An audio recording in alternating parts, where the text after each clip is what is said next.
Hello guys, good evening. Hindi tayo makapahinga kasi iniisip ko maglinis ako dito sa kwarto ng borders ko, yung Indian na tumakas. Kaya hindi ako makapaglinis hindi ako makatulog, hindi ako makakonsentrate. Gusto ko maayos na to para kung sino man ang mangungupahan dito, yung malinis. Kaya hindi ako makakonsentrate, gusto ko matulog, hindi ako makatulog. Isip ko dito lang. Pero sa totoo lang, inaantok ako. Kaya ito, tingnan nyo, mga kababayan ko.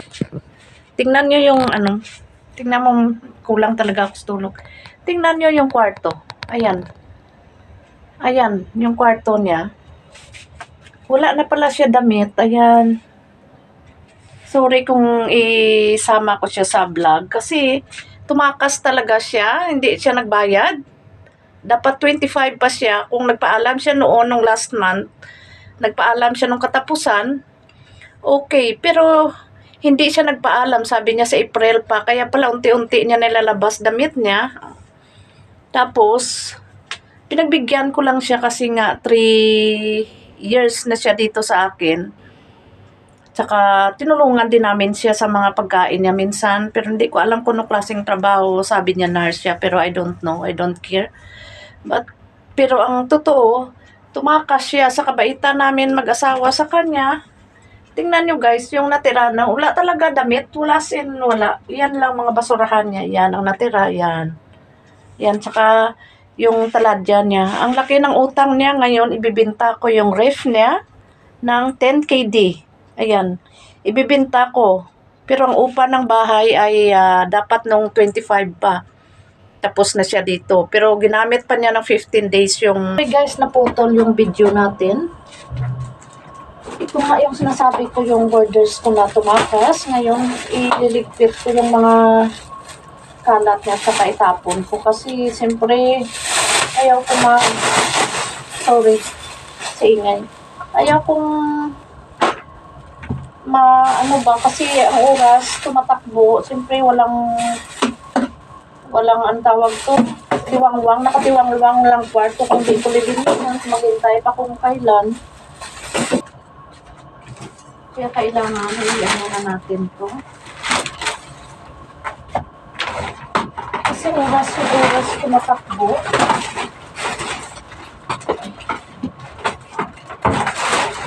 Tapos, ano ba to? Dami niyang, mga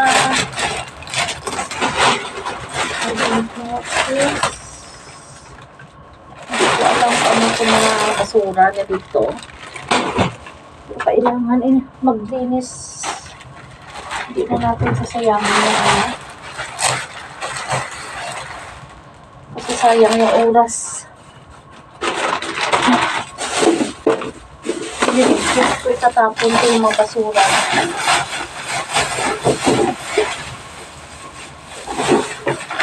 Sorry. Yung mga una niya, my God, my God, sorry.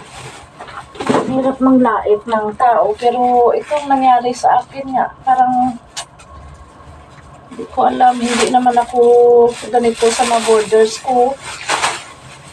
Kita mga borders ko dito, puro mga ibang lahi. Ako lang, puro mga lalaki, kasi nga, ayaw ko naman sa mga babae. Hindi naman sa ayaw ko, kaso lang, alam niya, nagtatrabaho ako. Minsan parang okay lang pag isang girlfriend ba?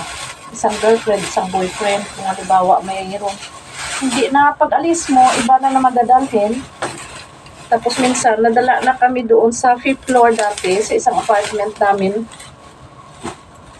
Yung lipat-lipat ba ng ibang borders ko. Pag walang ginagawa, lipat sa kabilang kwarto, chismis dito, chismis doon. Anong nangyayari? Nag-away-away sila.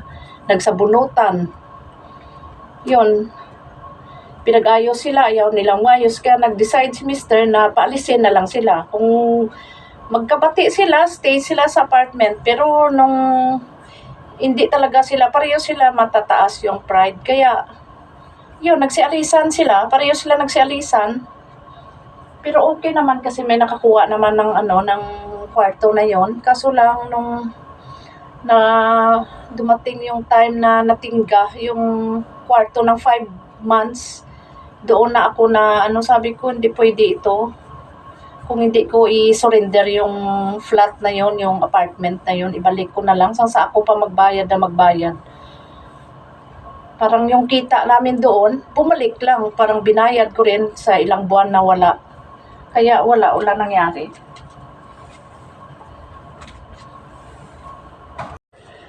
Ay, thank you Lord. Kasi kukunin na ng kapatid ng kabilang kwarto yung itong kwarto. Kunin niya na. Thank you.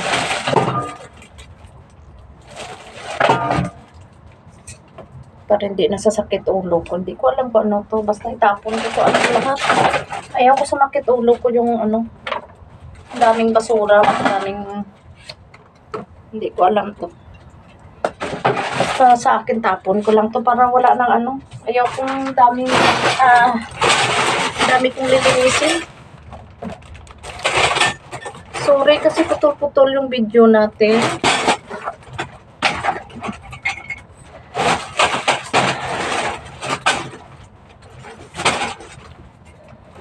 Okay. Kita mo yung mga gamit niya. Tingnan nyo guys. Ay sorry. Bakit ito ang umawak? Tingnan nyo yung mga Tingnan nyo. Mga basurahan niya. Ayan mga basurahan niya. Ayan mga basurahan. Itapon na lang to lahat para lahat na okay ito. Pero kailangan malinis sana ito dito. Ito hindi naman kasi ako makaano dito kasi okay may pa. Kahit nalugi ako dito sa sa room ko pero at least may kumuha na, 'di ba? Thank you guys. Thank you so much. At least may sa sunod na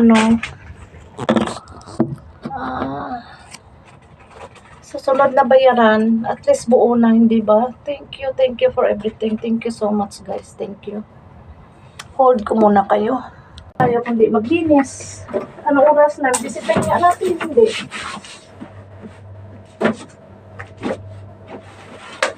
Oh, grabing dumi. Grabe talagang dumi, guys. Sorry na kababayan, Kasi minsan parang pinipigilan mo lang sarili mo sa galit mo.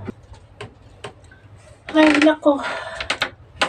Ito, naglilinis pa rin tayo. Naglilinis tayo ng gabi na, oras na.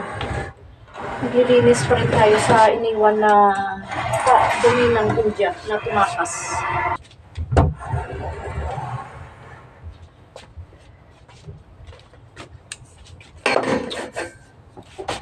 Sorry na kayo guys kasi kailangan natin linisan para baka may titingin, hindi may kukuha na nito. Sure na may kukuha ng kwarto. Kapatid ng borders ko rin na Lebanon. Siya kukuha ng kwarto.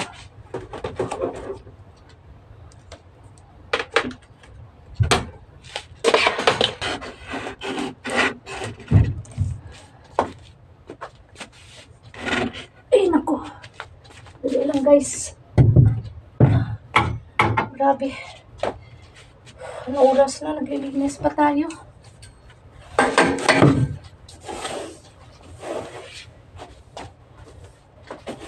Pagpasensyahan nyo na ako, guys. Kasi totoo lang talaga ako tulog pagdating ko galing sa school. Kasi nga inisip ko itong trabaho ko. Wala naman to ibang magtrabaho. Kundi ako lang naman. Ayan, maganda na tingnan. Kasi malinis na siya.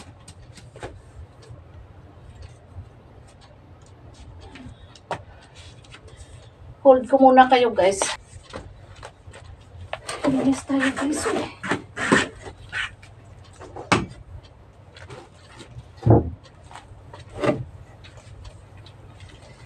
Map tayo gabi na, linis pa tayo. Kasi dumi-dumi itong kwarto ng India. Iniwanan. Grabe. As in, grabe. Grabe talaga mga India.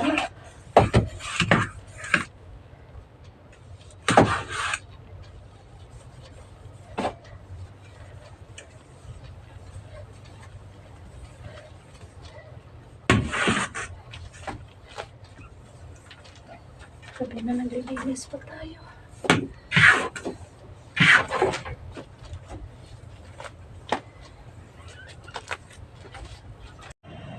Ito na guys yung kwarto na yung iniwanan ng Indian na napakarumi kanina. Ito na, inayos ko na. Nilagyan ko na ng cortina. Tsaka nilagyan ko na ng bedsheet. Ayan, inarrange ko na siya. Ayan na. Ayan na siya.